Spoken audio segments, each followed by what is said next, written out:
director of CURE, Center for Urban Resilience and Ecology in STRELKA KB. And also with Navi is joining us today, Akadima of Soft, which is project director also at KB, and he has been joining us in other sessions we did during the previous years. So, like I mentioned, you guys, we're gonna go through. We're working in the same sites like the last year and the ones that Navi presented at the beginning of the course. We'll go through the different groups, and they will have like 5 minutes to present the projects, and then you can like respond to the different topics you find interesting on them. Okay, that's fine. Okay, so they will be sharing the screen, right? And you also can navigate through the mirror board if you find that more useful than just checking the Zoom video. Okay. Okay. So first group 3. Are you ready? Nosotros.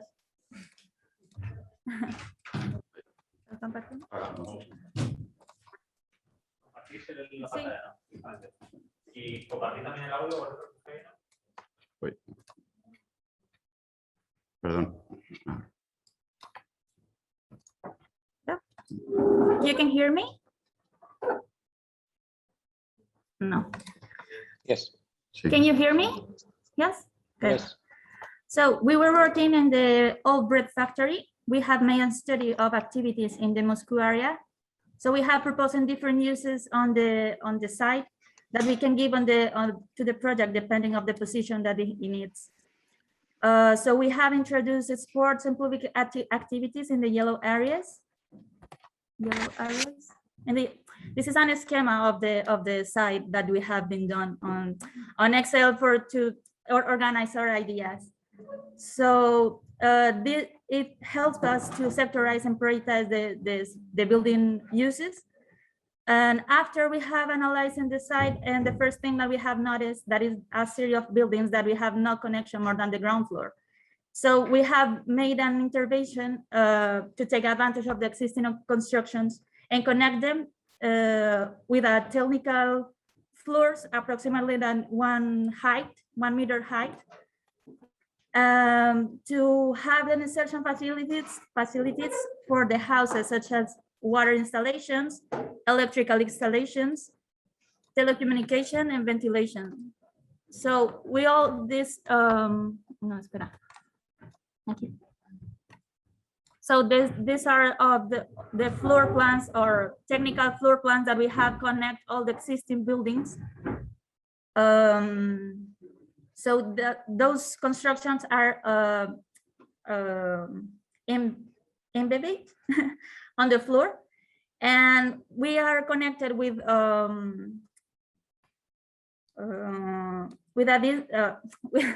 installations that we have on the floor, like fixed installation, like with water or electric or ventilation and everything. So fixed points can attach a panel we have made. We proposed a floor as 3 floors that we have no furniture, we have no walls, we have just connection on circulation stairs and hallways. Then we can connect, and the people can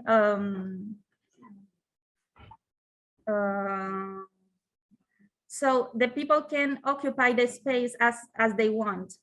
So they can use all the building, all the site as they want. So they just paid something, and they can use all the installations on the complex. We were thinking on occupied spaces with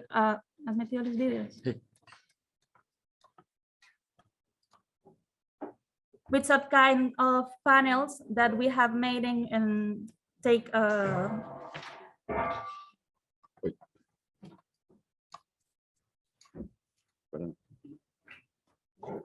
the panels that we are making to this building, they're approximately 12 centimeter thickness, and they have a space to installations inside of the panel. So they are retractable and they are easy to install with accessories and everything. So we can put the furniture into these walls, and they can separate the spaces between all the floor plans. And I think that's it.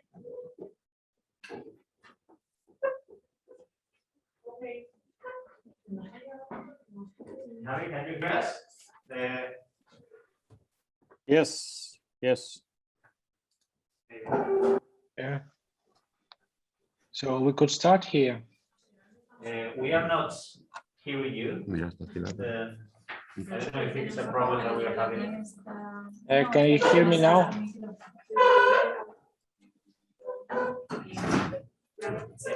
I can hear you. I can hear you too. Я думал, там видео будет. Все видео, да. Ты понял? Я, если честно, много ничего не понял. Well, let's see. Там на экране Guy. не видно. Let's see. Okay, now we can hear you. Yes, you can go Yes. ahead. Yes, perfect. We had a technical problem. Sorry.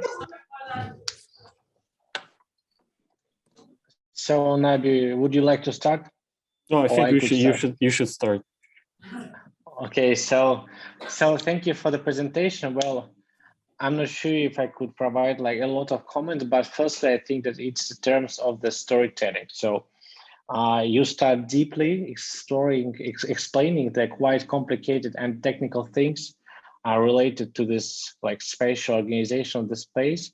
But well, firstly, in terms of like clearance in front of the client, I could suggest firstly to give a couple of words about the why.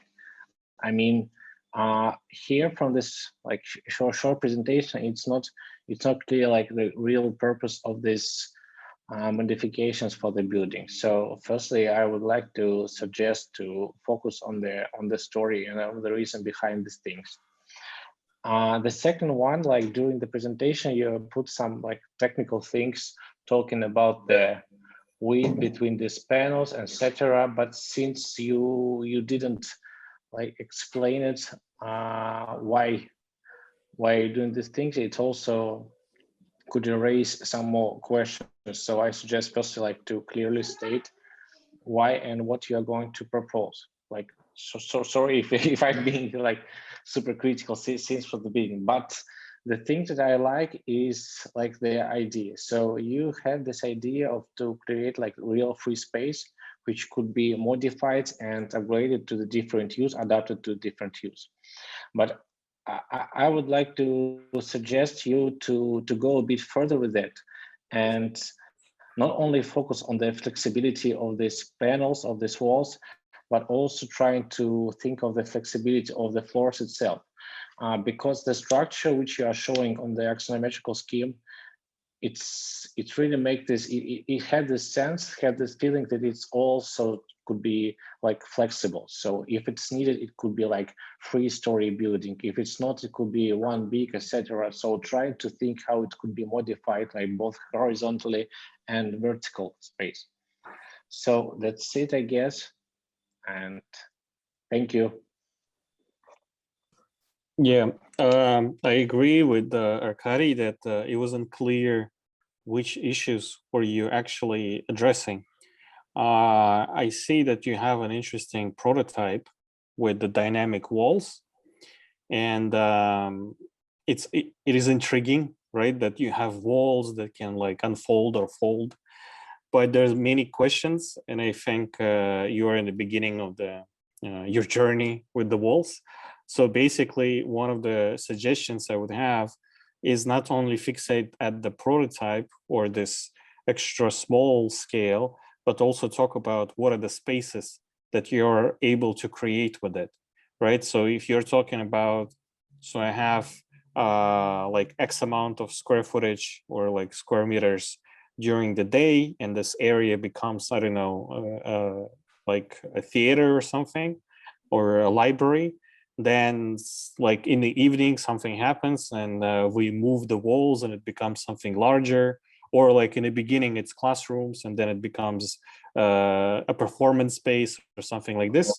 So you need to kind of scale up the story and tell us why the walls, I guess, are moving and what you're able to create with them.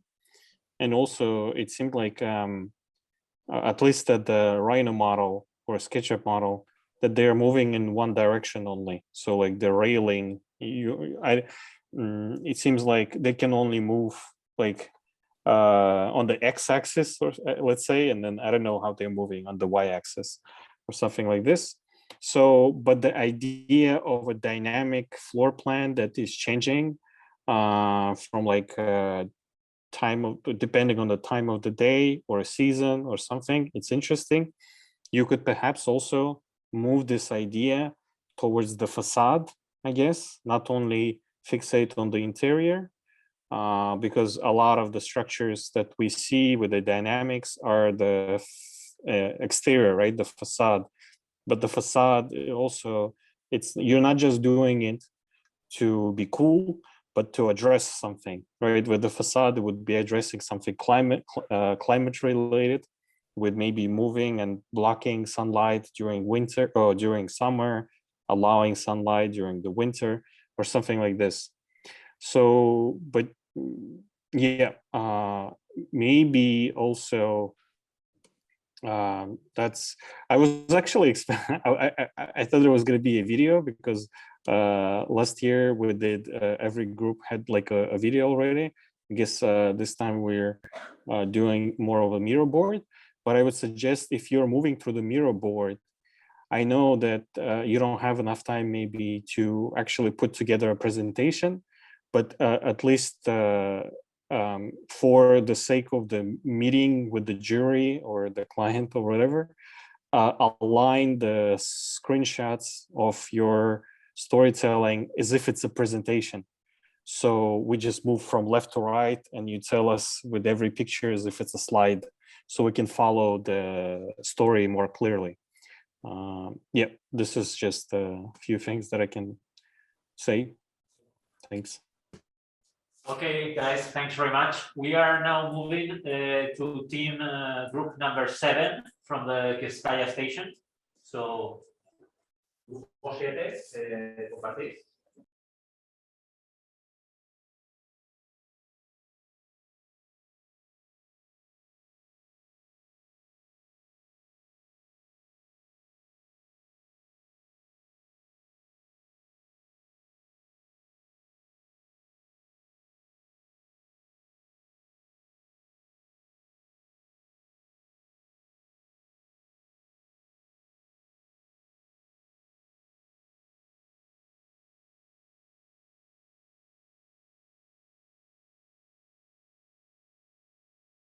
Yo creo.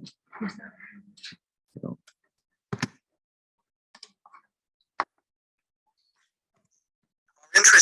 No.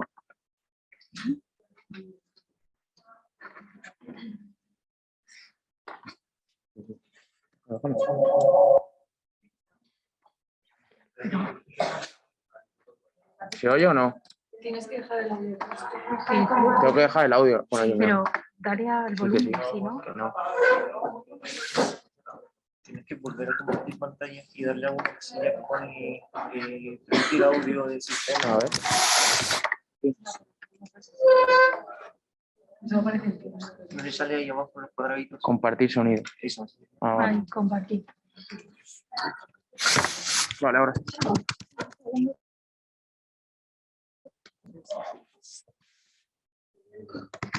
Afternoon. We are Team 7. We are working on the station.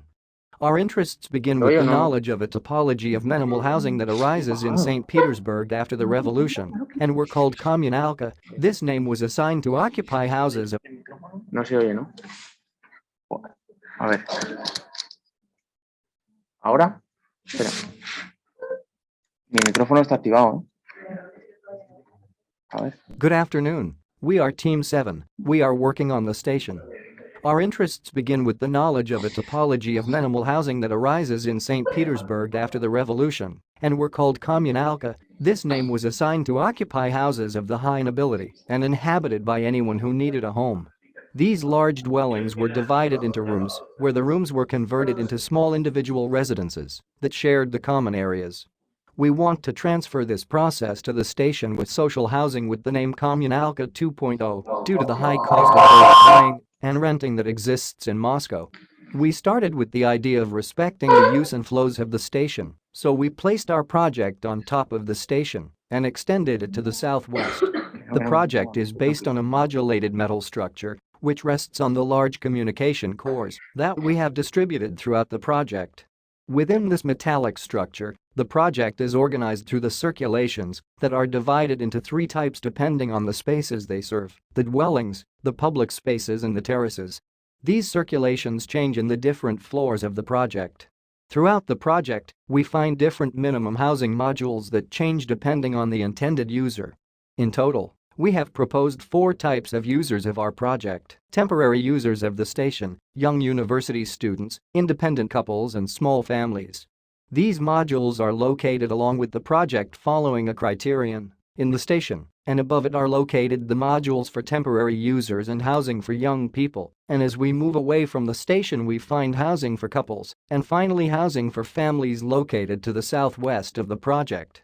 The project has a total of 935 housing units, 130 are small units for temporary users, 147 are for young people and 130 are for families, and lastly 528 housing units for families.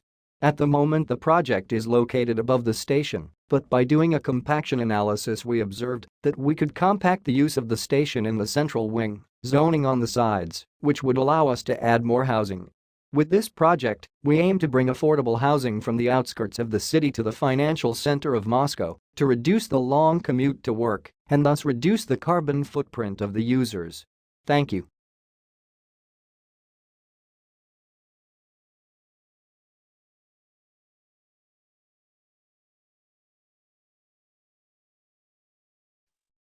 Okay, can we start commenting or we're waiting for some? Hello? Ready. Yes, yes, go ahead, great. Yeah, so the idea of bringing affordable housing towards the center of the city and minimizing commute time and the carbon footprint of the people is an interesting idea. I mean, that's sort of, you want to do that, but looking at the density of the newly created Kommunalka 2.0, well, there are few questions that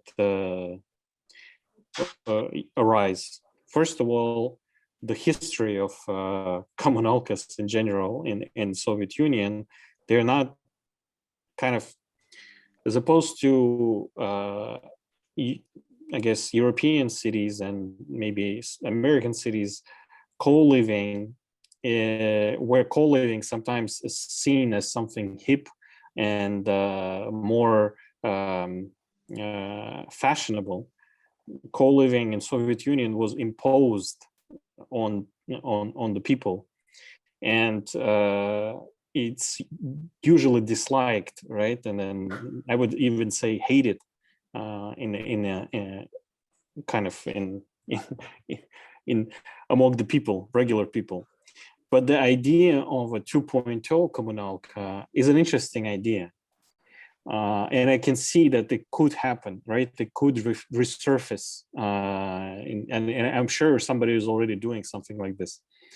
But the thing is that what you have to understand is that you have to sort of do the analysis of everything that went wrong during the Kommunalka 1.0, right? The first version of it, and kind of walk us through how you are doing everything differently this time around, that this time it's better.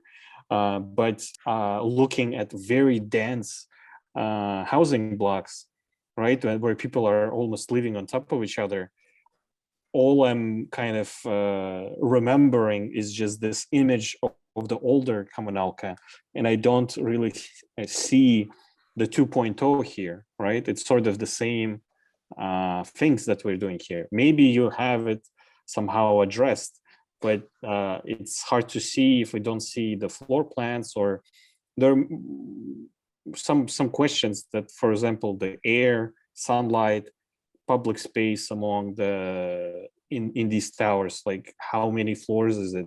It seems like it's very very dense. So like one of the criticism of the new housing that we have, that it's way too dense and there's like no amenities there. I don't know, lack of mixed use and etc. How do you address all of these things? I think you have to talk about the program, sunlight. Like you have to convince us that this is really the future, the 2.0. Otherwise, you're already kind of aligning yourself with already hated typology. And unless you're really sure that you're reinventing it, I would not touch it. Arkady. Yeah, yes, thank you for the presentation. Well, I have a couple of things to add, to mention, like, well, firstly, in terms of the like how you're telling the story.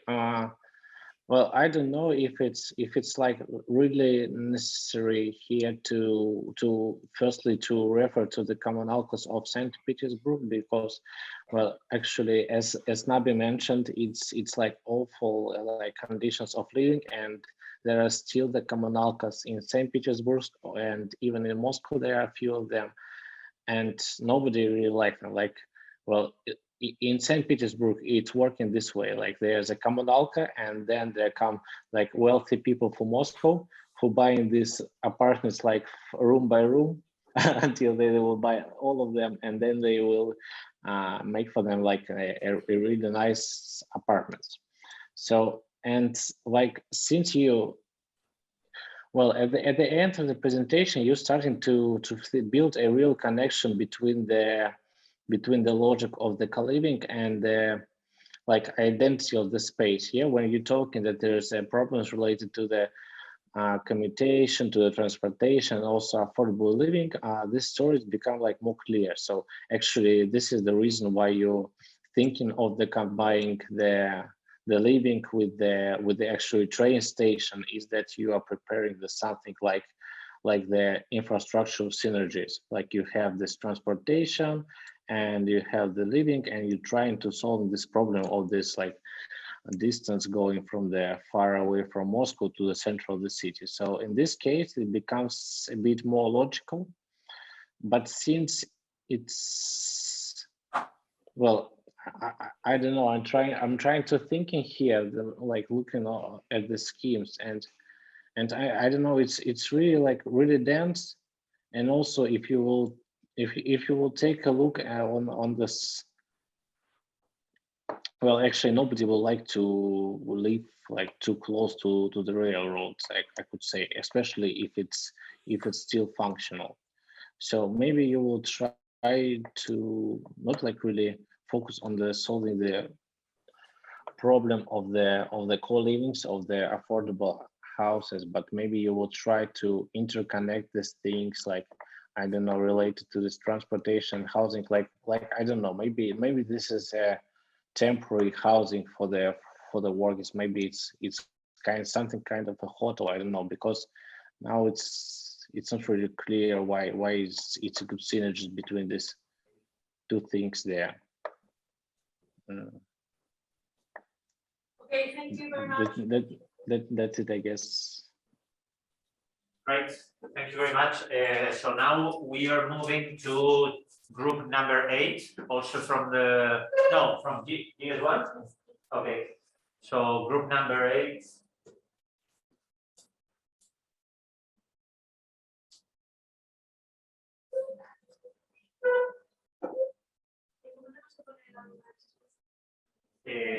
Apagas el micro, pero compartes audio.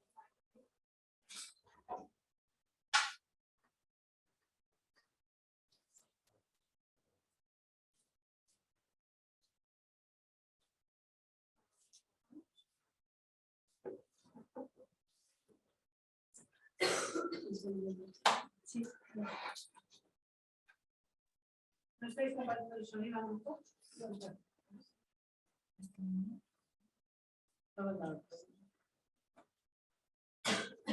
Tenéis que dejar de compartir pantalla y cuando volvéis a compartir pantalla.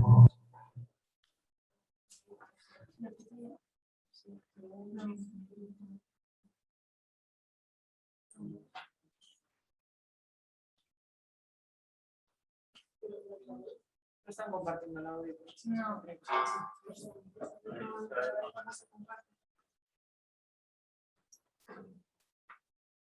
Sorry guys for all these problems. We're not very used to the blended format in presence and via Zoom. So we're having some issues with the sound. Cuando compartéis la pantalla, Sorry. date a compartir audio y luego le silenciáis el micro y luego ya ponéis el micro que tenéis que decir una cosa.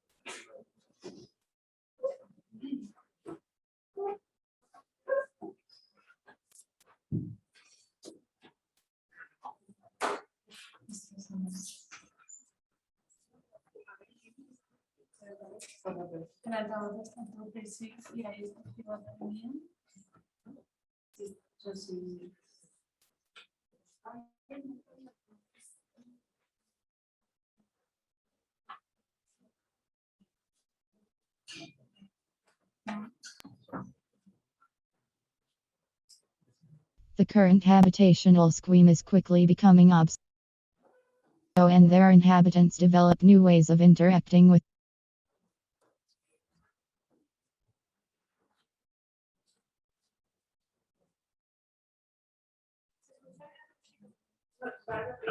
The current habitational scheme is quickly becoming obsolete. As cities grow and their inhabitants develop new ways of interacting with their environment, the conventional housing situation needs to adapt and transform in order to provide a healthy, ecological,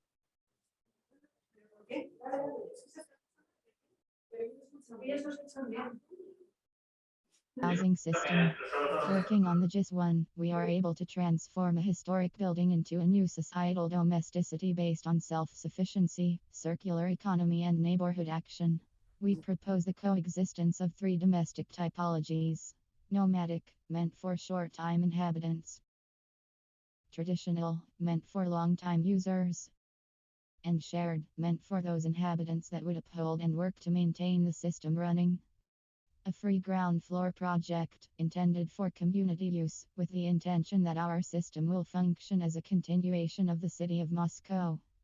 The backbone of this domestic structure would be a commune, whose users would have an active role in different activities meant to bring an influx of people, money and products into the system, be it by offering activities available for the inhabitants of Moscow, selling products fabricated in the different workshops, or producing those items necessary for the self-preservation of the system.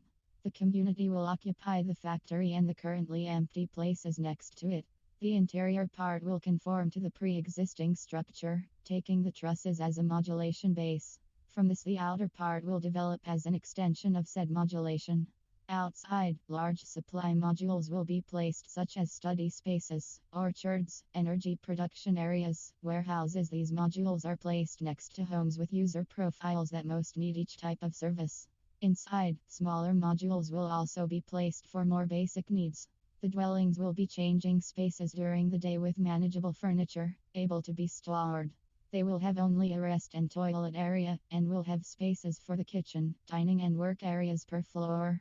The houses are generated taking advantage of the south facade, since it is the one that has more sun during the day, and following a vertical gradient of density, to avoid possible noises of the ground floor, and to allow the passage of light inside the factory. The users that inhabit the commune cells would need to have an active role in the development of the system, and their cost of living would be partially covered by the result of this type of economy. The second domesticity would be a nomad system, whose users would rent out temporarily different modules to inhabit for a determined and agreed upon amount of time. This is created to help contrast the inflation created by online housing marketplaces like Airbnb, whose growing popularity and expansion is making renting prices inflate at an exponential rate. This domesticity is designed to host travelers, occasional students, and any visitor of the commune who needs a temporary housing situation. The third and final domesticity would be the traditional typology, whose users will be permanently in the colony. This domesticity is designed for those users who want a more conventional way of life, although plans could be created to benefit those who collaborate in the community. The houses destined to this domesticity start from a module of 2 heights in the form of L, which according to the disposition regarding the light changes its shape, interior distribution and number of inhabitants. In order to make this complex self-sufficient, we've installed a biomass plant whose main produce is algae. This closed system for harvesting Dunalia primolecta would be installed around the already existing chimneys, pre-existing from the former use of the site we are working on. After the harvesting of the biomass every 30 days, 2 products used to provide energy to the complex would be created: bio-oil and syngas. In addition, and as a backup for energy provision, a similar system would be installed along the facade of the commune modules. These algae would undergo the same process of extraction, distillation, handling and combustion as the previously explained system, but would have an added function of cover given their situation in the facade. This system of microalgae would provide us a total of 11275 kWh that would serve us to supply the 1,000 homes of the project.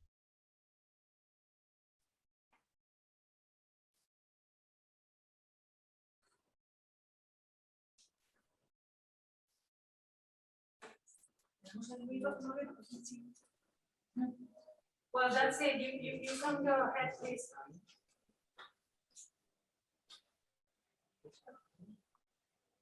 Okay. Yes, okay. Yeah, I will start. Well, thank you. Thank you for the presentation. I really appreciate the quality of work here and the quality of the visual representation. And I think that here is a nice idea that were highlighted, like regarding that you connected the like productive space where people could work, etc. And the living space. It's also, and I like a level of digitalization here in this case when you're talking about the different kinds of the apartments and the different type of use, like the full-time or like temporary accommodation. And I would like to suggest to try to improve this presentation, to extend it a bit. It's maybe trying to think about on the kind of the leisure, but not the leisure. Okay, but you highlighted the living, you highlighted the working thing, you highlight how the system works there, but maybe you also could cover a bit a kind of a lifestyle or a kind of different activities which could be available for the inhabitants, for dwellers of this place. And also maybe, I don't know, I'm not sure if it's like really necessary here because this story is like looks like quite solid itself, but maybe you also will try to give here a bit of context, a bit of the explanation on how this space are interacting with its surroundings. Because actually, if you will check with the maps and with the land use around it, there's a lot of residential and office areas, and you're creating actually the office and residential. And here you will find the need to create some kind of the additional function which are not yet existed here. So maybe you could like really try to think of something like not only about work, not only about living, but something else here. So thank you. Yeah, I agree that there was an interesting combination where, first of all, you talked about the users, different types of users, where the nomads, temporary, or is it local, and etc.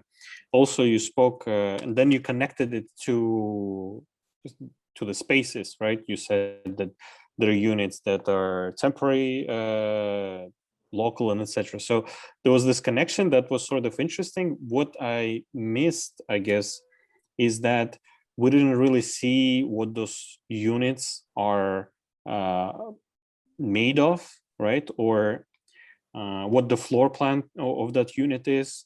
Maybe you could expand this and talk about the modular system and how like one unit is a temporary. When you put 2 together, it becomes local, and then you can show the floor plans, right? Also like the renderings that we saw like the windows, for example, where well, at the same time you're talking about a very interesting dynamic system, but then I'm looking at the unit itself, and it looks like the windows of it are like windows that I can get at the Walmart or at the like a Home Depot, that like very standardized, typical windows. So I would take this interesting idea of the modular system that is connected to the user type and actually design it. You actually can look at the Frame Lab. There's a firm, it's I think it's in New York. It's called Frame Lab. They did a similar idea where they had the modular system that was attached to an existing building, right?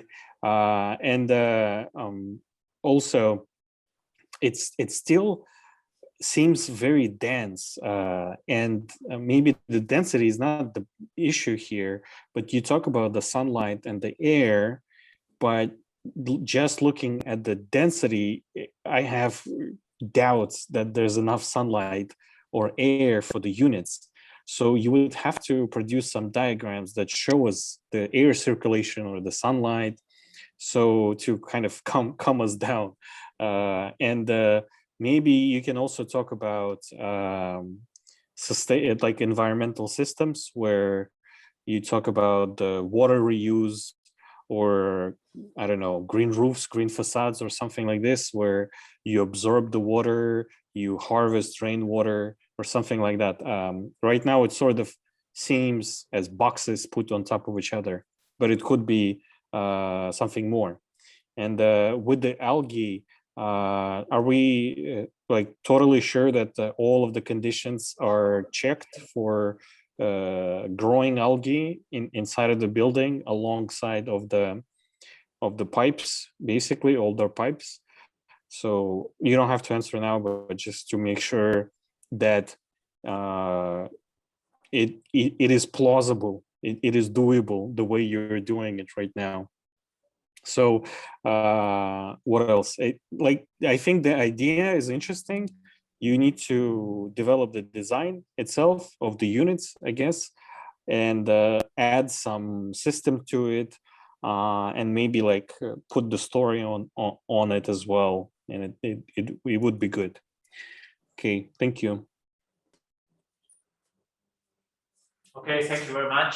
Now we will move to group number 10 from GS1 as well.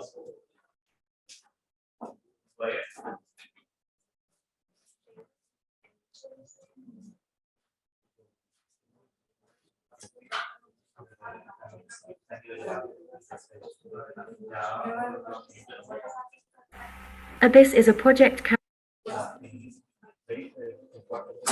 out in the former GES-1 power plant in Moscow, in which the pre-existences are reduced to some of the facades and chimneys.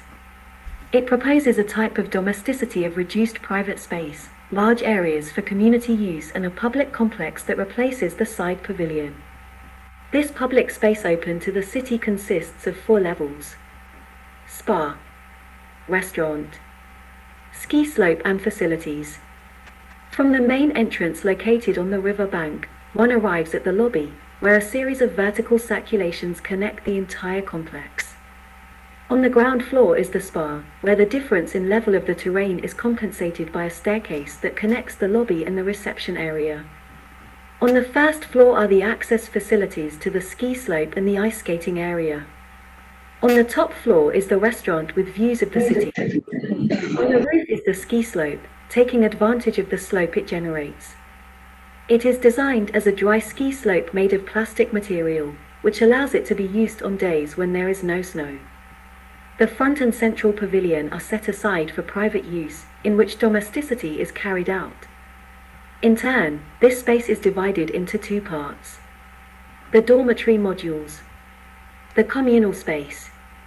The sleeping modules is the space for the exclusive use of each user, where their most private life takes place. There are 2 types of domesticity: shared domesticity, nomadic domesticity. In shared domesticity, the modules are stacked in towers accessed from passages that are connected to vertical circulations inside the chimneys. Inside these modules, 8 bedrooms are designed, distributed over 2 floors and with a capacity for 2 users, thus allowing for a wide variety of family cells. In addition, the use of bathrooms is common. Nomadic domesticity consists of a series of unitary short-term rental capsules located around a vertical core, which is accessed from the communal space below. This arrangement forms raised rings that group the pods, 2 communal bathroom cores and access lobbies to the vertical core. The capsule is a 2 meter by 1 meter by 1 meter sleeping space that houses a bed together with shelving for storage. The type of user that these capsules are aimed at are people who lead a life of constant change. As for the communal space, it consists of 4 floors where different types of activities are carried out. Common kitchen, dining room, bathrooms and showers, health center, laundry, gymnasium, nursery, library, multi-purpose rooms. These spaces are defined by the use of the inhabitants, who have to fulfill a certain function for the functioning of the system created. The floors that make up this space are connected by 5 vertical cores, which consist of stairs leading to the nomadic domesticity areas and lifts for public use that connect with the communal floors and the nomadic domesticity areas. In addition, in 3 of these cores, a series of public staircases are distributed around them. This communal space has a direct connection to the public space of the side pavilion and is accessed from the main communal entrance. The upper floor of the communal area is a coniferous forest. In case of rain, this floor is equipped with a water collection system, which will later be used for irrigation and sanitation. In order to improve the lighting of the intervention, a system for transporting sunlight by means of plastic fiber optics has been designed to reach the entire community complex. For lighting during the hours when there is no light, electrical energy is stored, collected and transformed by turbines located in the adjacent river. Rainwater is collected through drains that are connected to a tank where the water is stored and pumped to the various sanitation points. In relation to this, the shared domesticity modules have a small garden area for their own use. In conclusion, we obtain a self-sufficient space that, in turn, is related to the rest of the city, offering a space for leisure and public enjoyment. In addition, a way of life with different types of domesticity that seek an alternative lifestyle or outside the pre-established.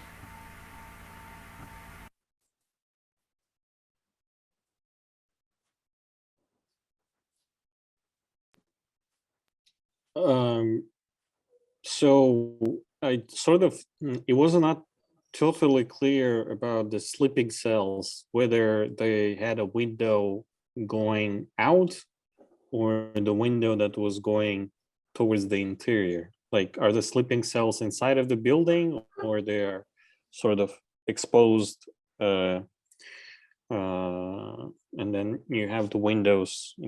But in any case, there, have you heard of this dormitory that was built recently by this billionaire? And they're like talking about demolishing it now because there are rooms with no windows there. And then the only spaces that had windows are the common spaces. So there's like this huge, it's a huge news that the dormitory was so dense and there was like no windows for the students that people called it like a prison basically. And the main architect resigned and everything. Just I'm not saying that this is exactly what's happening here, but just keep in mind that people want to have sunlight and air, operable windows maybe, but sunlight is the minimum. And it's getting like really dense with the sleeping cells. It seemed like all I can do is just go in and sort of sleep there, which is, I guess, is fine when you're like traveling from planet to planet and you don't have to wait for like years and you can go into the sleeping cell and just wake up years later. But if you're actually gonna live there, how long are you able to live in such small space? It seemed like maybe was very dense, while you actually had the space not to make it so dense. And I also wanted to give a comment about the AutoCAD furniture that we put on the floor plans a lot. You have very dynamic designs of the buildings, and it's kind of disrespectful to your own design to put the generic furniture blocks from the AutoCAD. It seems like it's a last minute thing. So like look at the Toyo Ito's floor plans or the Sana, where the furniture actually is designed as well. So it doesn't look like they're putting AutoCAD blocks in their floor plans. So just the thought.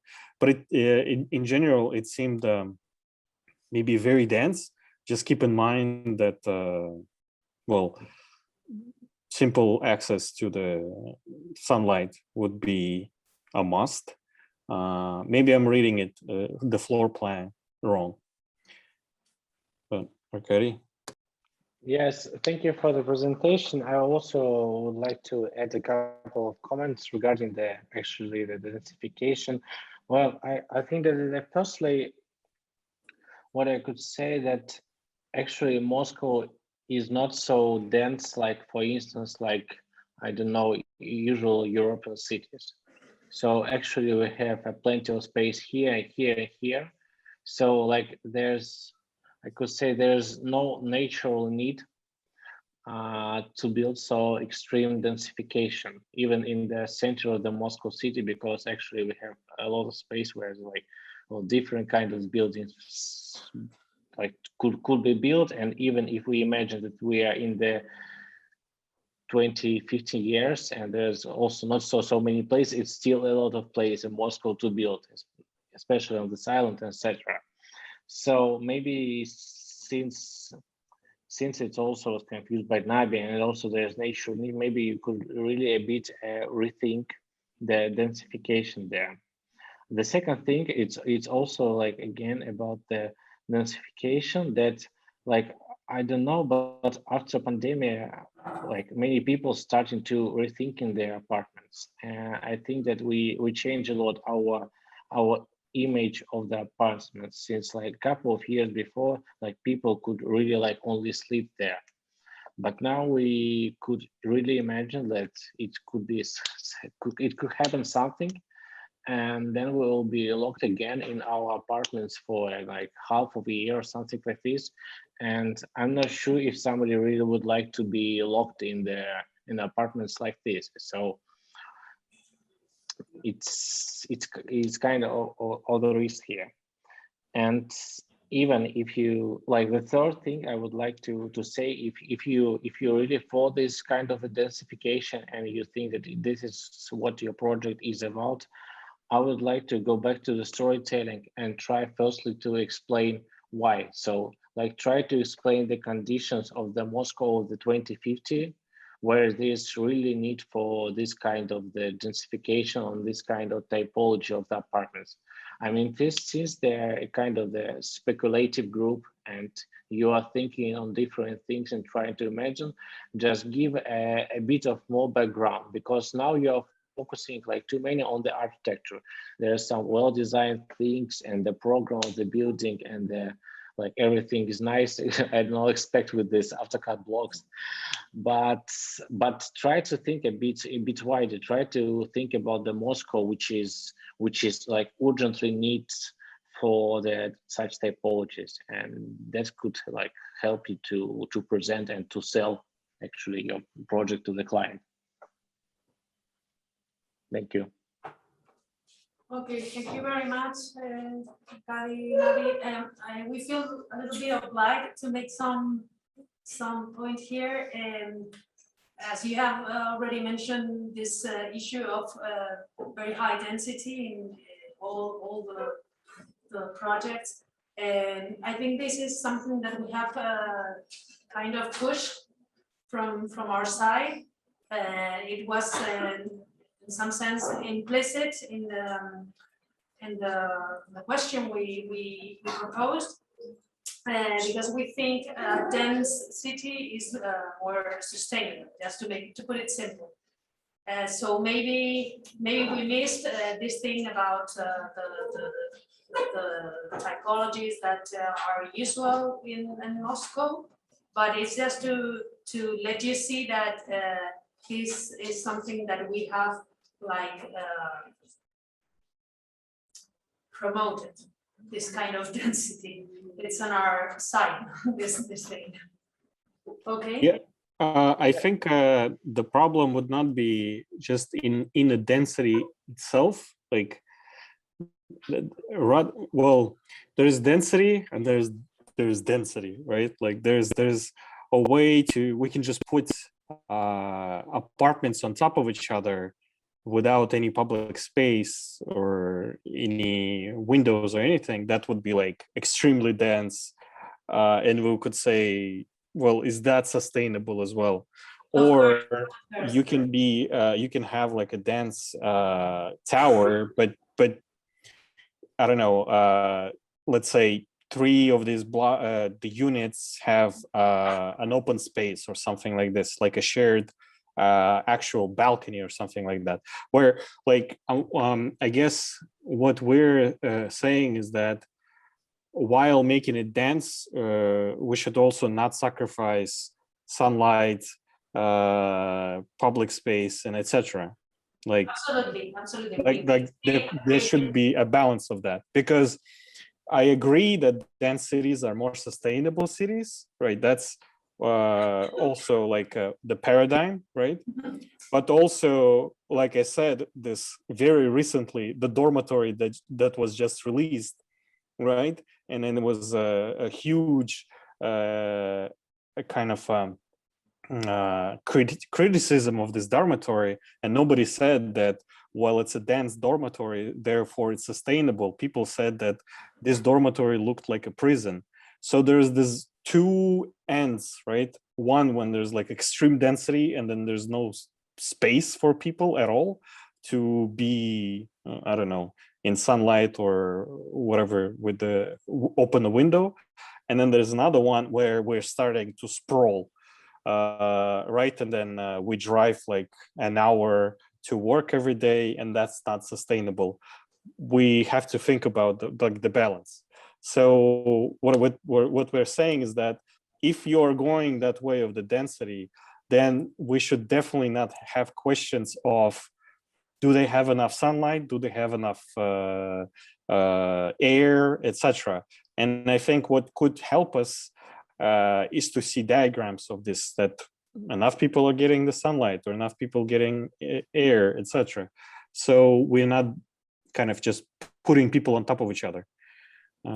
That's what we're, I guess, saying. Okay, we completely agree with you. These things are a must in any project.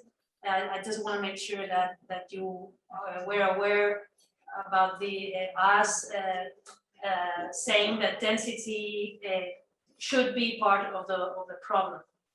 Yeah, like what was that Kowloon city? Like with the most dense city in the world that used to exist. Yeah, the Kowloon city. Like hopefully we're not getting that far. Yeah, I hope that we're not building that, right? Okay. Not the Kowloon city. Thank you.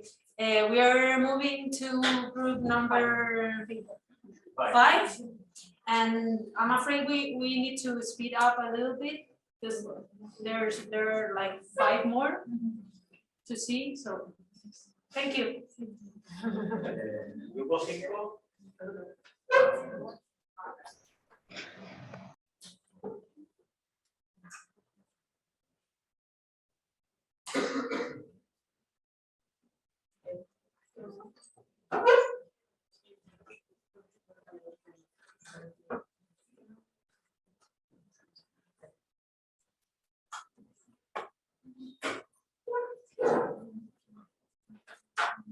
If we talk about the transition to a post-carbon society, humanity must overcome the 3 pillars that support the capitalist system in which we live today. It's really low. We cannot hear it. Producing large amounts of pollution every year.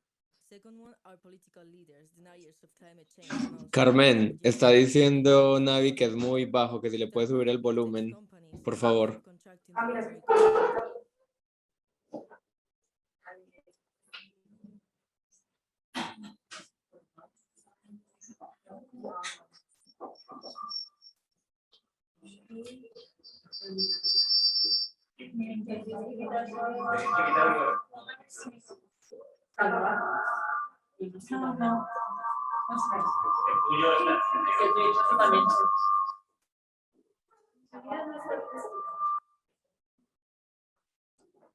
O sea, creo que es solo que le subas el volumen a tu portátil cuando estés presentando o sea, cuando le compartir el video y ya está. Es solamente que le subieras el volumen. Arrive and depart from this station. If we talk about the transition to a post-carbon society,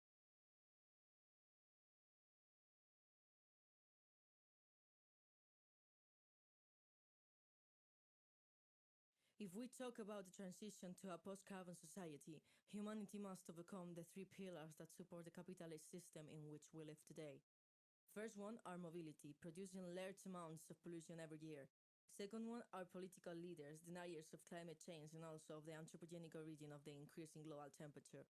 Third one, big tech companies and their subcontracting delivery companies producing more environmental impact and poor working conditions for the riders.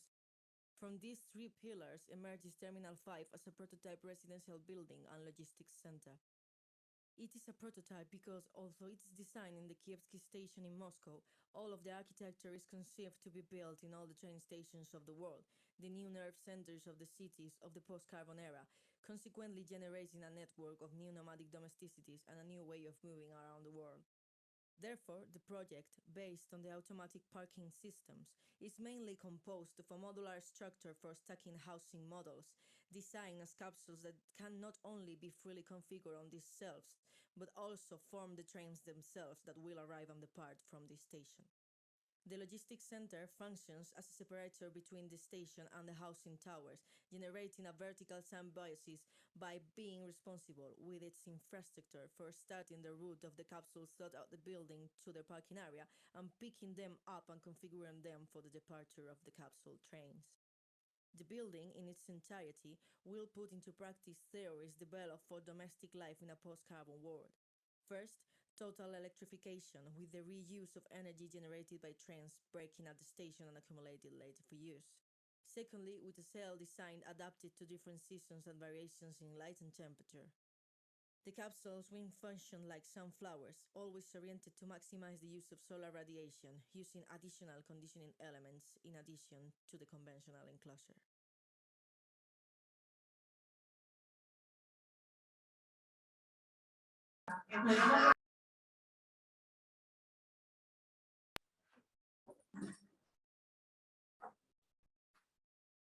Did you hear that?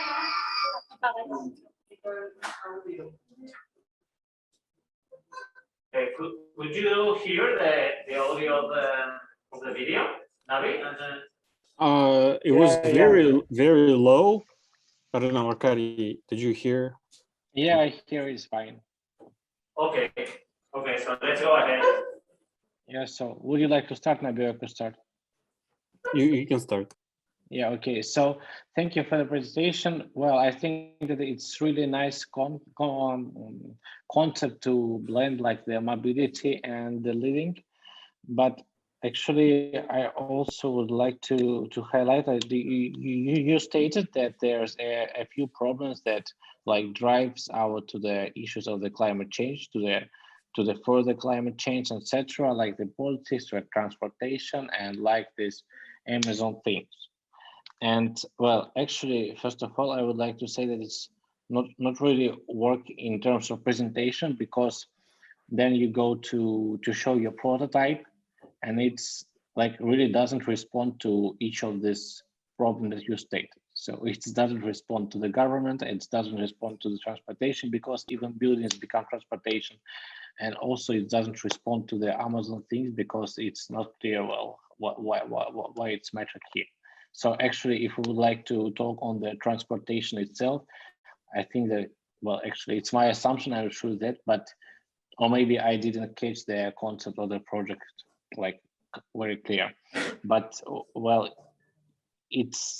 I believe that it's quite more sustainable when a lot of people travel by one train rather than a lot of people driving in their like separate housing blocks or flats, etc. So this is like the first things, like it's not kind of sustainable itself.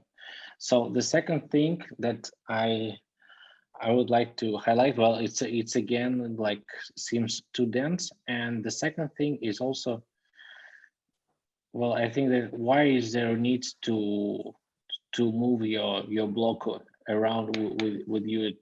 So it's not very clear. It's not clear why it's fine for the people, because actually there's not many places in Russia when you would like to travel from Moscow, actually. And the second thing is that, like, really, is it sustainable? I mean, well, actually, it's like a tourism. Yeah, we like tourism, but we understand that it's like one of the most unsustainable industry in the world. So, and so when we are making our housing like mobile, we have to decide and have to clearly explain why it's for good, why it's not like more consumption driven practices, which could be reflected in a better way, like in the long term. Thanks. Yeah, I see the influence of the metabolism with the Nagagin Tower from in Tokyo, where you can kind of like move your capsule with yourself or whatever. I guess it could be interesting. I mean, to address some of the criticism of Arkady, for example, like if you want to move, let's say the story is that during the, I don't know, COVID, people are moving to another city because they can work remotely, but you don't move like one by one, but let's say like 100 people decided to move, and then there's once a month, there's one train of these apartments that leave, right? And then this one train of the apartments leave to another city, and then in that train station they have another tower like this. So you could sort of build a story around that, where the train stations became these in every city. With the train station becomes with the towers where people live. But I think, again, if let's say if you're building this in Rhino or SketchUp, like if you just turn on the option of the sunlight, just put yourself inside of that capsule and see how much sunlight you're getting in there. Is it enough, basically? So I think the typology or like the architectural spaces have to be rethought, maybe, where it cannot be too deep and so dense. It has to be more porous. So like take out some of these boxes so you can see through, or there's a air circulation or something like this. I mean, maybe it gets taller, but it's just play around with some environmental systems, right? Like the sunlight, wind, etc. See how it affects your building. Maybe the structure of this framework will be, or the armature is changing depending on the sunlight, depending on air, wind, and etc. And then you I don't know, talk about how if let's say if you go the route of that every city with a train station now is like this, and people can move from train station to train station, not one by one, but all together, like, right, to be more sustainable, then you have to kind of give us the typologies of of these structures when they put together, like in different types of formations. And these formations have to react to the environment, right?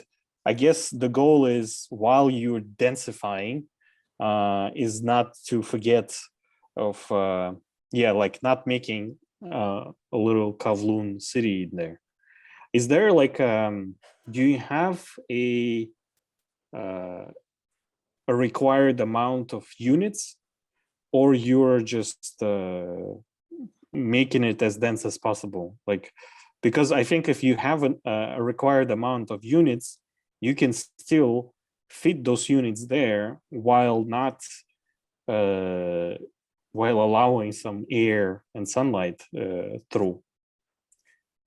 So yeah, that's Yeah, I would only, if you give me a minute, I would only suggest, like, if you really like want to focus on this transportation of these blocks, which could be like really in group, it's maybe highlighted.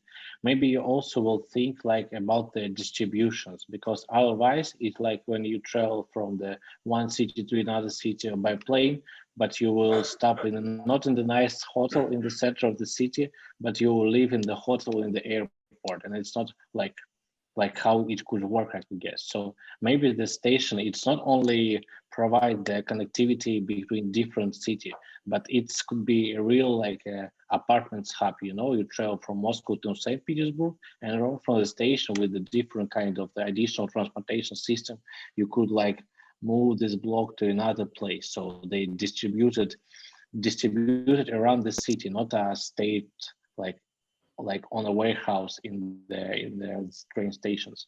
So that's it. Okay, great. So now we're moving to the. Is it? Okay. Okay. So now we're moving to group number 2 from the bread factories.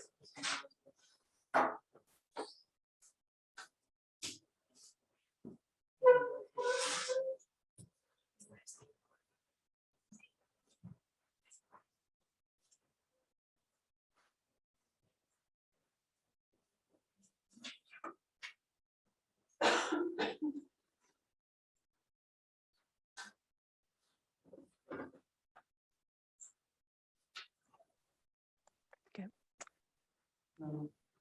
Okay.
No. No. Is it- No, no.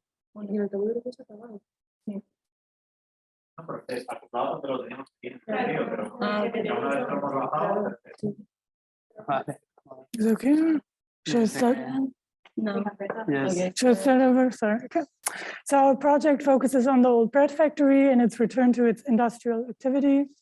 This time to produce a new material that absorbs twice the amount of CO2, which is mycelium. We intend to influence the lives of the residents, connect to the former site, which is factory and production, and create an alternative building material for future architecture projects.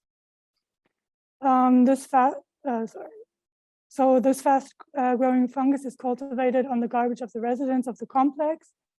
The mycelium is molded and baked and turned into a brick, creating a cover that becomes part of the existing urban structure, transforming the spaces and creating new meeting spaces between actors and users. The tube, which contains, the tube which contains the fields of mycelium is shared with a large amount of diverse typologies of residential spaces, with the intention that for every square meter of space dedicated to people, an equivalent area is generated for plants, animals, and insects. We increase the intensity of living rather than the density of built architecture.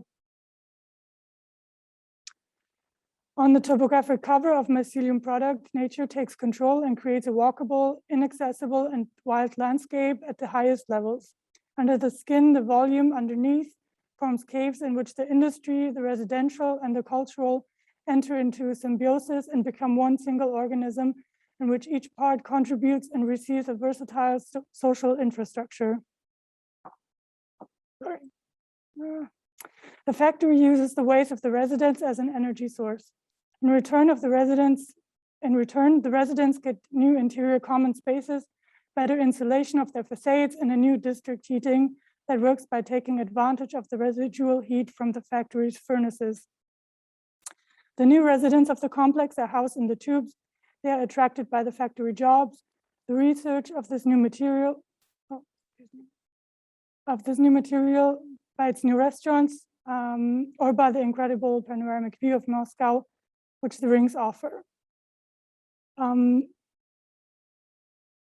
So this factory can recover its initial investment within 10 years by producing mycelium for sale to the construction sector once the factory is completed. Thank you.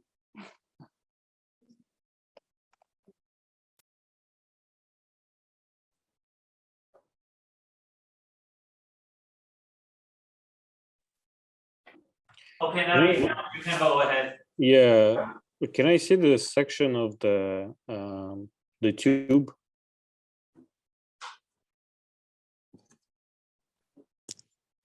Because I had a question. If inside of the tube, I don't know what the section is cut, but like, are those tubes on top of each other? So like the tube above would have the same section and the tube below would have the same section?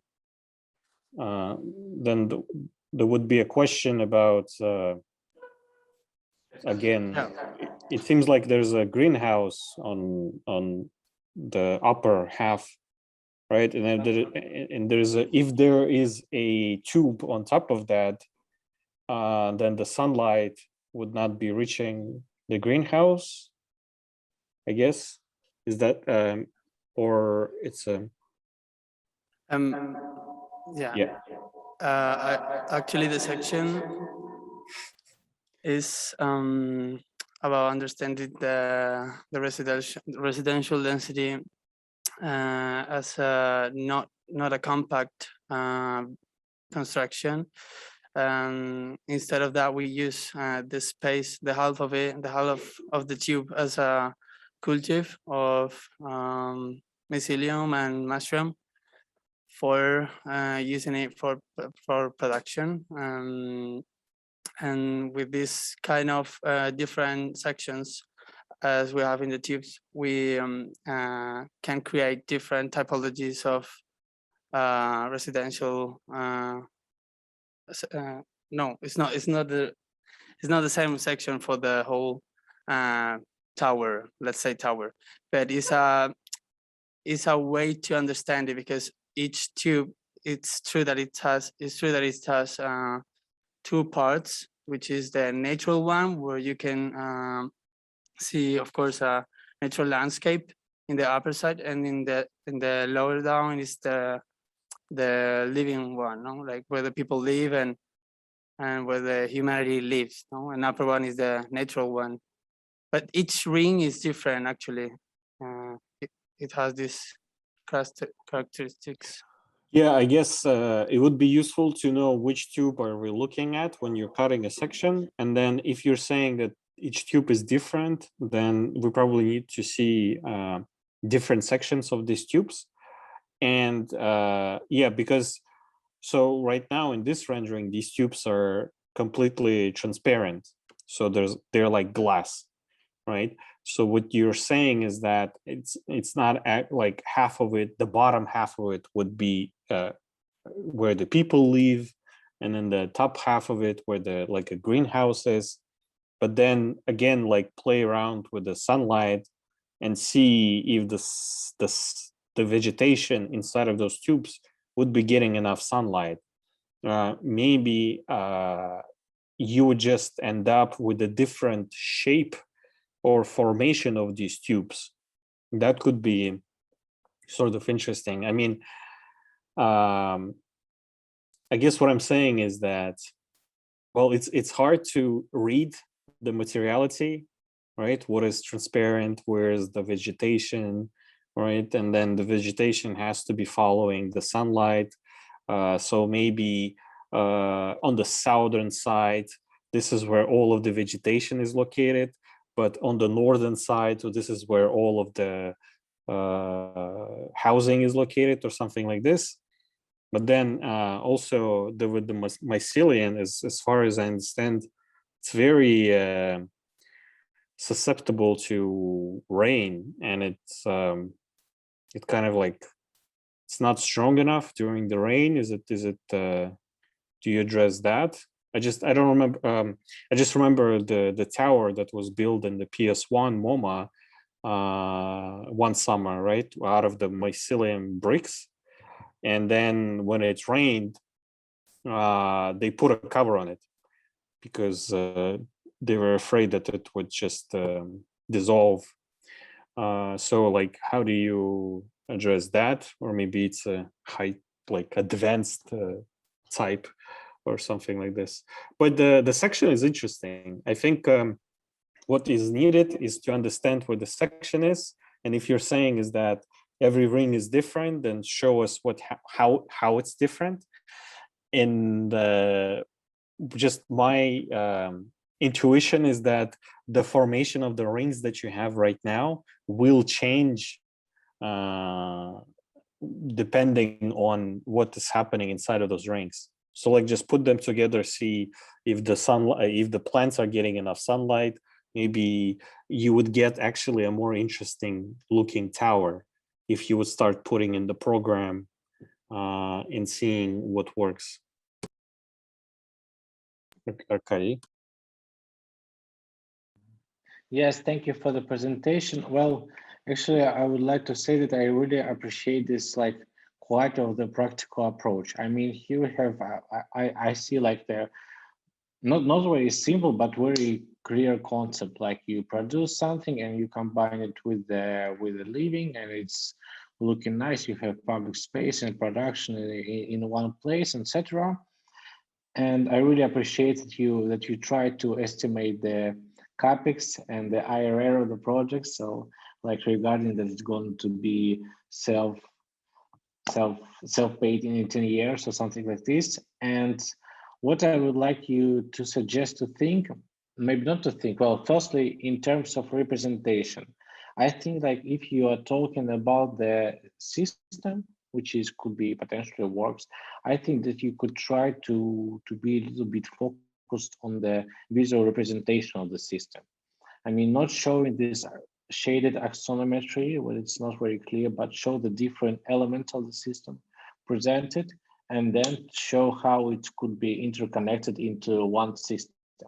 I think that you could try to check with this project by effect with K, not C, which is called Reagan Village or something like this. It was like some low-rise buildings, which are like about the compost system, etc., like different kind of things there. And they do, what they do nice is like the very clear explanation of how it all works together. So this is like my first comment. And the second comment, which I would like to suggest you to think of, is that like you are creating this mushroom here, yes? So this is factory to create this mushroom. And this is kind of the building materials which could be used to provide the new housing or something like this. And what I would like to, and on the other hand, you have these pipes or the tubes which are built of something different, built of different materials. And what I would like to suggest you is to imagine like how it could look if it also will be built by this mushroom. So in this case, you will have the system which could reproduce itself. I mean, you have this one tube and you grow these mushrooms in the tube, and then you could use these mushrooms to build another tube, and it's all starting to work in this way. So you create the endless like self-reproductive system. And this could be like something real interesting in terms of like fighting the housing shortage, etc., fighting economical crisis. So you are starting to create something like real sustainable, which is reproduce itself. It will be something like working as a nature. So I would suggest to think about it. I'm not sure if I explained my ideas clear here, but I hope so. Okay, thank you. We're moving on to group 9 in GS1. Please share your screen.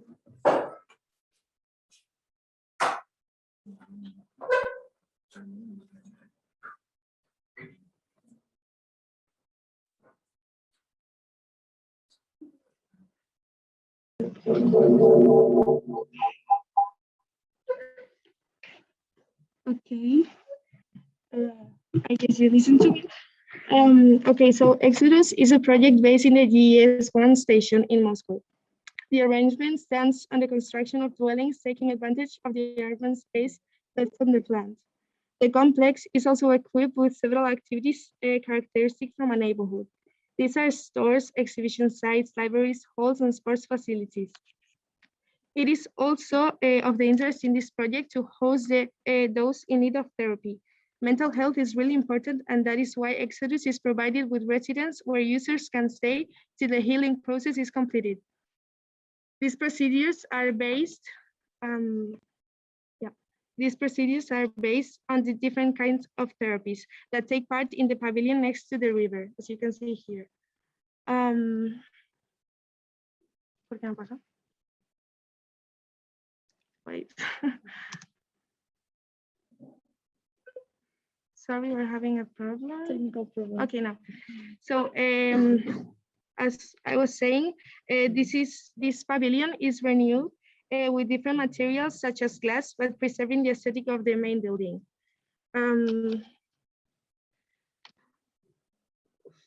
All of these components are fit in a social model based on a system that will be as sufficient as possible.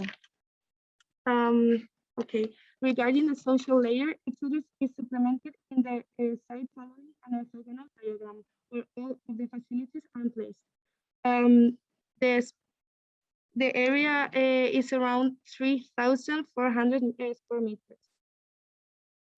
So the different parts of the project are divided into a social cultural pavilion that serves of access to the complex. Then we have some towers with no domesticity type, also a complex with a shared domesticity type, a hydroponic tower, and also finally the energy pavilion.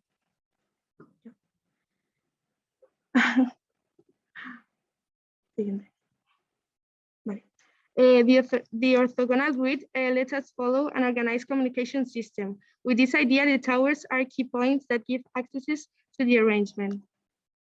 As said before, all the facilities are located following these guidelines. So following the domestic layer, we find the normal domesticities located in towers. These are also equipped with stores, sports facilities, and so on. Around 2,000 users will be living here. The indoor spaces change throughout the day and are multifunctional. This is possible thanks to flexible furniture and sliding partitions. The accommodation can vary between 3 and 5 people.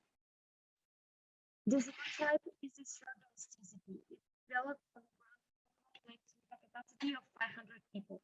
It's intended for those who are going to the different therapies offered in our community. Their period of stay ranges from 2 months to 2 years, and this system of shared domesticity is organized in 3 degrees. First of all, spaces where we can find sleeping capsules accompanied by a bathroom and a small room.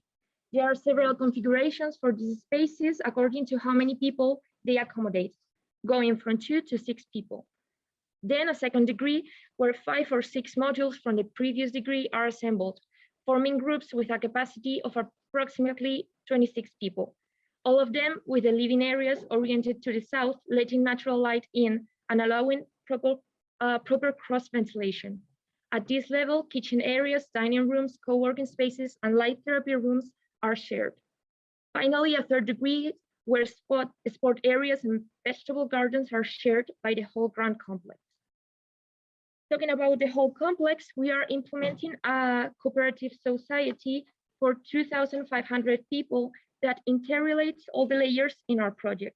This system works by the contribution of its citizens, both economically and by participating in several activities, all while having benefits in exchange. The whole arrangement is based on this exchange to be enriched by itself. There are 2 types of users, the owners who live in the towers and those who live temporarily by renting spaces on the ground floor complex. This network is supported by a hydroponic crops production, a therapy system, and energy production. The hydroponic crops are developed in 2 different ways. First of all, the self-service located in some of the facades of the towers, where the owners are responsible for the growth of the crops and its development, and are the ones consuming all the harvest. We have made and developed a prototype of this mechanism. And then we have the extensive production, whose main purpose is to be sold in the stores of the complex to obtain profit. The therapy system is created to help those with any kind of depression or mental problems, and it offers several types of therapies aside from regular sessions with psychologists, such as light therapy, hyperbaric chambers, or therapy through art and growing crops, most of them located on the social and cultural pavilion on the front. Finally, the energy production is achieved thanks to a biomass power station located in one of the pavilions of the prior station. And this biomass is obtained thanks to the organic matter produced by the users and the hydroponic crops.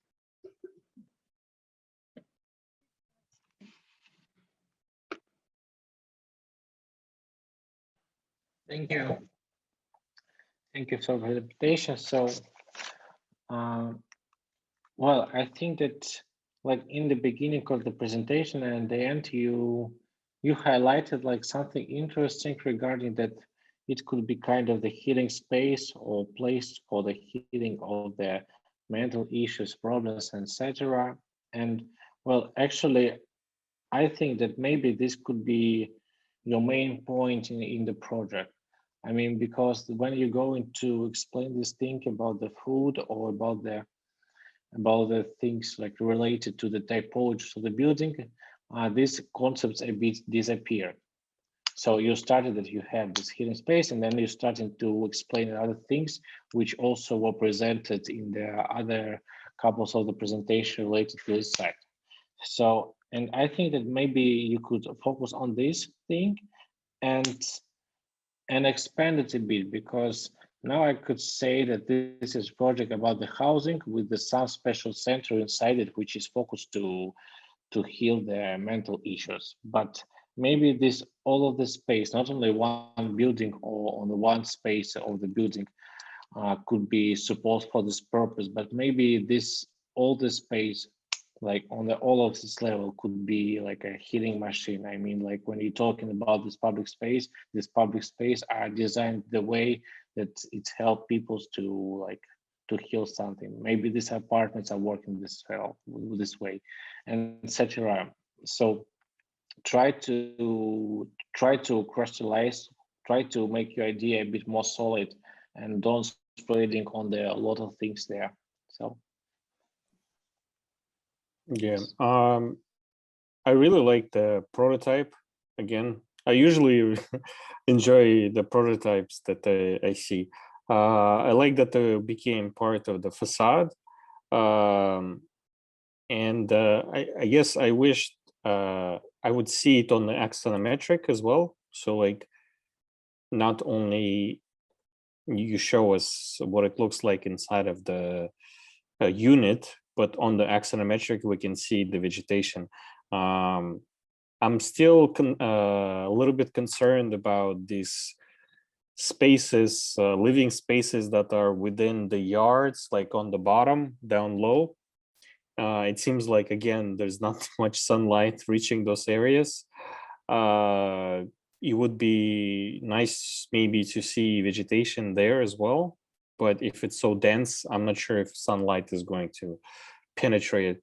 And then also, I think the comment is for a lot of you guys is the, in general, it seems like you're producing units, right? It's like modular units, but we don't really see like at least one slide where you show us that this is a unit 1, this is unit 2, this is unit 3, and here are different combinations of them. We're putting them together and we get different varieties, because otherwise it looks like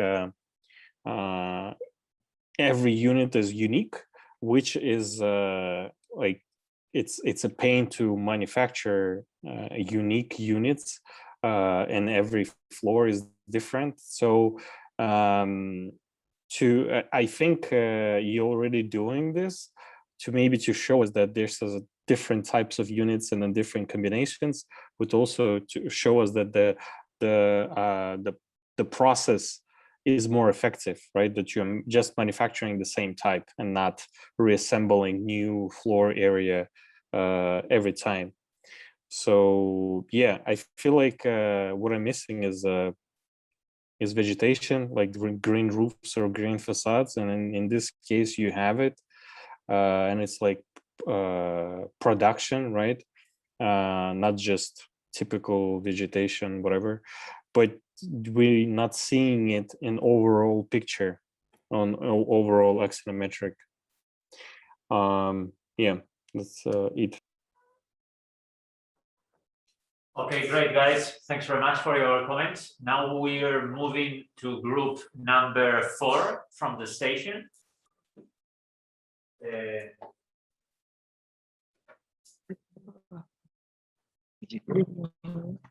Can you hear us? Okay. Hi, this is group 4. We're working in Kiev Station, and this is Sofia, Arturo, and Alvaro. First of all, we wanted to show you this piece. But first of all, we wanted to show you this piece of information that summarizes the issues we've worked on. The project seeks to keep the current use of the station and to take into account the pre-existing qualities and elements of the site, at the same time as we propose the integration of new programs that will coexist simultaneously in the space. So we'll come back to this later once we explain the previous analysis. First, we developed 2 layers of analysis that lead to 2 protocols of action. The first protocol is zoning. In this first layer of analysis, we try to map and quantify the flow of people that takes place in the station. Being a meeting point for travelers, we create these graphics that show the critical points where there is more intense concentration of passengers throughout the day. According to the schedules, the capacity of the trains and the points of interest for the users, such as shops and waiting areas. Our second protocol would be an inventory. For this, we catalog different layers of information, such as the services and the security elements of the station. Okay. Sorry, my fault. This is the catalog for the security and services that provides the station. These elements their presence will have an effect on the activities that will take place near them. Also the architecture and decorative elements of the station also speak about the qualities of the space in which we work, and in some way they suggest a domestic character of the space. They're also cataloged and assigned factors that we later link them to the economic value. So as a means of automating this, as a constantly adjusting and changing dynamic, we propose a domestic AA, which acquires all this previous knowledge to organize programs and activities that take place in a 168-hour cycle in the station. So we've collected some data. The elements presented in the catalogs are later used as a mechanism to generate social diversity and a grading of demand opportunities. Starting from the original cost of land, we've located pre-existing elements that can cause a negative or positive impact in demand. As well as this, we've established new programs of productive or social use that can also alter its final market value. We speculated in which ways this could occur and formulated a percentage in case of a possible conflict or advantage. The result of this reevaluation, it's in this, of this reevaluation is a reconfiguration of the price of land of every program, creating a different value for each of them, but resulting in the same original cost. Here we determine a formula, this piece of information, we determine a formula that can be applied to each program, and it comes as a result of the extension and influences from pre-existing elements and coexisting programs. The first part, the blue part, no, the answer. Okay. The first part is a product of multiplying the original cost by the used surface, and then by a market value parameter obtained after a market study of the houses and establishments in the area. After these, we add or deduct the percentages associated to the catalog elements and cohesions with other users. So then, this explains how this applies to this the zone of the tower, and we can see how in each floor there's a different program we use. And each of them, because of their advantages or conflicts they find between each other and with all the pre-existing elements, they configure a new identity in each one and a new cost. And then in these this graphic, well, that's our clock that we designed, and it have like 168 hours. So each hour have his own program. And his own value in economic terms. And yeah, that's the rendering of the idea. Yeah.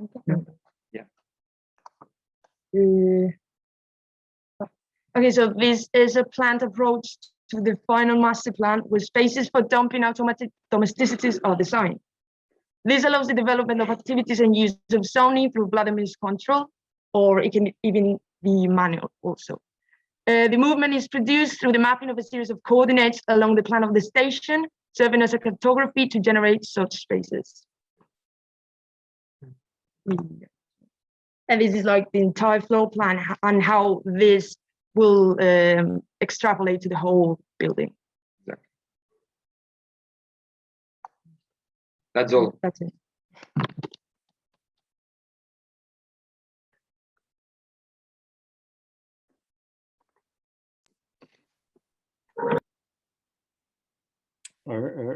Arkady, who starts this time? Me or you? Well, okay, I will start. Well, guys, thank you for the presentation. Well, I have to admit, I'm afraid that I didn't really catch the concept completely. So I will try to reassemble this, that you developed a kind of the like, or the story about the development of some kind of the system of the AI, which helped to manipulate the kind of elements to provide the housing or different kind of programs inside of the area of the space. Yeah. Well, my first question will be is that you have not such a big palette of the typologies here. And in this case, well, this is the second. And in this case, there's not much jurisdiction or justification on why you need to have an AI or something like this to deal with the with the 12 or 10 different types of elements. I mean, you have to build a justification why you firstly need the Vladimir 168 firstly, because now it's not very clear. The second thing is regarding the program. As it's read from the presentation, there's something changed every hour according to Vladimir's will. So how it could be implemented? So let's like clear try to define. So worker gets some information from this AI system, and he's moving to the place and starting to move the things around the space. I mean, there's yeah, but what is the reason? How many resources, like both physical, both energetical, you will spend on this, like just to move the things every hour? I mean, it's nice concept itself, yes, like to develop this kind of system, but there's too many like not clear things of why. I mean, why I have to have an AI system if I would like to select what kind of the table or what kind of the combination of the chair and table I will have in the square like space, and why I have to move something like every hour. So this like that's it. I think that I would like try to repeat that it's nice idea, but you have to work on why you need it, because now it's not clear why. Okay. No respondemos. Are you trying to respond or? You can go ahead. Yes, please. Yeah, if you have something to add, you can say very briefly. No. Okay. Basically, I agree with Arkady that it's a bit unclear exactly what the story itself. Like, I really appreciate the analysis that you put in, right? And then especially where you talk about where you have the most amount of people collecting during the day or whatever. That is an interesting thing. The question actually I had, is it true? Or is it like your sort of fiction where you're just saying like, let's imagine that this is where a lot of people are collecting, or you're actually taking some data and this is the actual collection of people. If this is the actual data and you are somehow have code that tells us where the people are collecting the most inside of the train station, it's already an interesting thing. Like just that itself, that could be like an instrument, a tool in itself, right?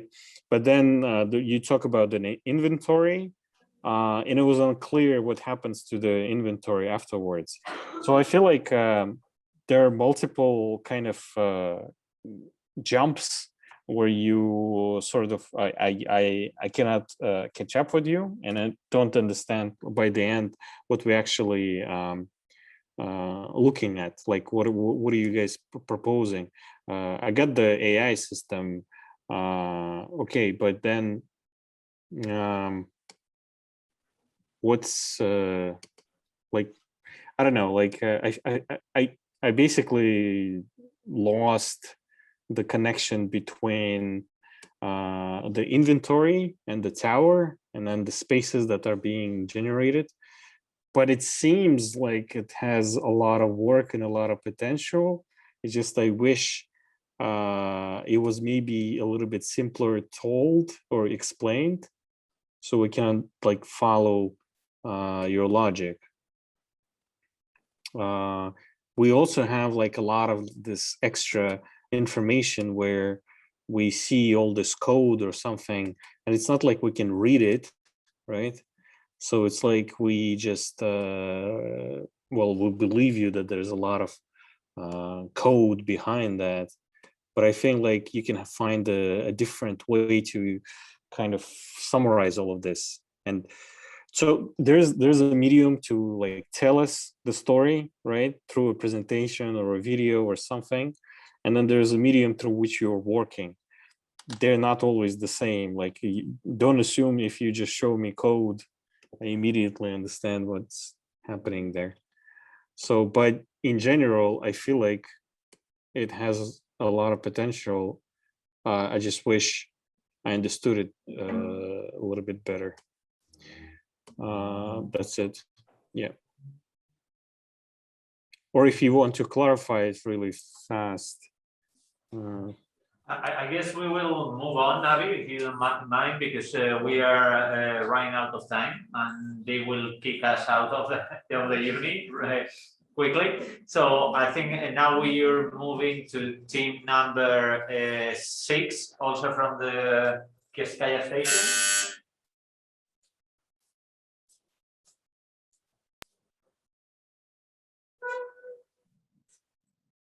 Our project is located at Kievsky Station in Moscow. The main idea is the inclusion of different domesticities, keeping the station in full operation. To do this, we have decided to intervene in the area already built in the form of U that establishes the head of the current station and locates the services that are required in it. We want to preserve the current identity of the station, so our main idea is to try to adapt our project to the pre-existence of this, generating new domestic spaces without altering the appearance that the building already has, enhancing the use that could be given. In the first place, we propose the possibility that the existing walls of the station would move outwards by expanding the interior space. In addition, the interior arches would be relocated according to a redistribution of the interior space. The raised dwellings would be arranged along a metal structure coupled to the aforementioned elements. From this approach, we conclude with a design of housing that would be given by the temporary permanence of the users and a combination of these modules to adapt to the needs. The houses would be communicated on the basis of the addition of nuclei that would provide the houses with more collective uses that would complement that minimum housing. Finally, we decided to keep the existing station in its original position due to the high economic and energy cost to move them. For this, we have prepared a study of the walls and the internal structure of the station, dispensing with elements that lack structural interest that could not withstand the new structures that arise with domesticities and preserving all those in which they could be given some utility. We have focused on one of the side aisles of the station, the oriented in northwest sector. In a stretch where the exterior facade as the interior support massive structural arches. We have looked at certain factors such as the openings of these walls to the outside, reusing those voids to incorporate the wet rooms, taking advantage of the walls to insert the downspouts. The rest of the structure of the walls would become part of our support system that with the addition of the existing arches would support the anchors of our metal structure from which later hung the housing modules.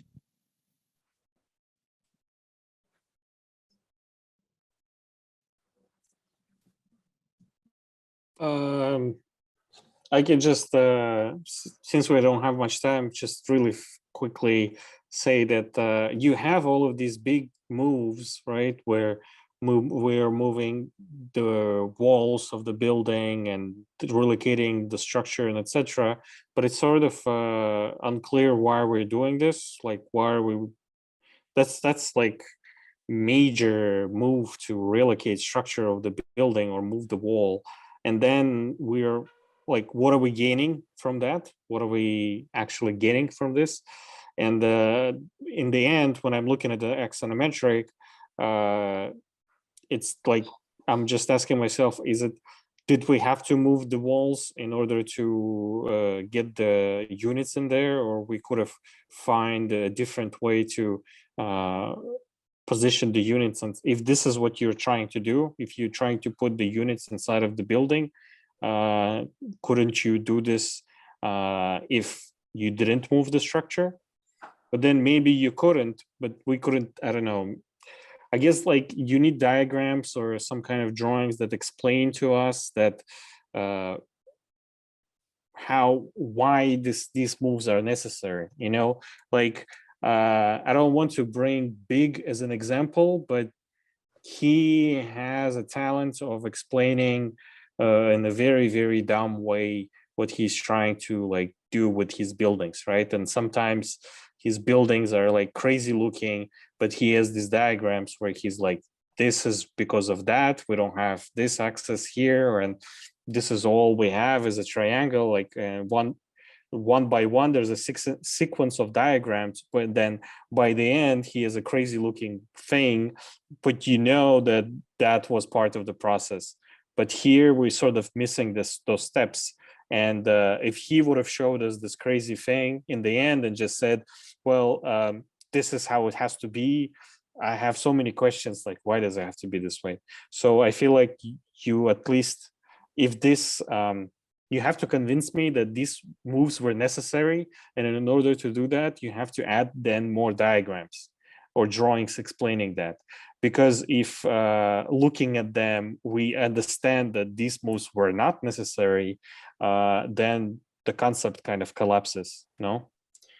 Okay, I'm done. Yeah, well, I agree with Nabi regarding the schemes and the storytelling. There's a sense that this presentation that started from the middle. I mean that there was some concept and some idea, but we just missed it and start from the like very technical things, like the explaining the sizes of the models and how they could be combined, etc. But really, what you could try to do is first like to say that I want to do this and I want to do this because of and tell why. And then you could go to showing the prototypes and how these buildings react to your idea. That's the key point. And actually regarding the schemes itself, like particularly in this case, it's really hard to read these black and white graphics here. Well, sometimes it works when it's something simple, but since you implement your new structure inside of the existing structure, and it's so small scale, this your interventions, it's really complicated to find them actually when you're looking at the schemes. So yes, so what I could suggest is to like really to focus to make the deliverables, the presentation is readable for the users, both in terms of storytelling and in terms of graphical representation here. So thank you. Yeah, I agree. Actually, that was not only the comment for just this project, but in general, it seems like the use of color is sometimes purely aesthetical rather than some kind of didactic, or you could actually, like Arkady said, it was hard to see what's the new and what's the existing, right? So maybe you can use the color at least to tell us like, this is the new, this is the existing.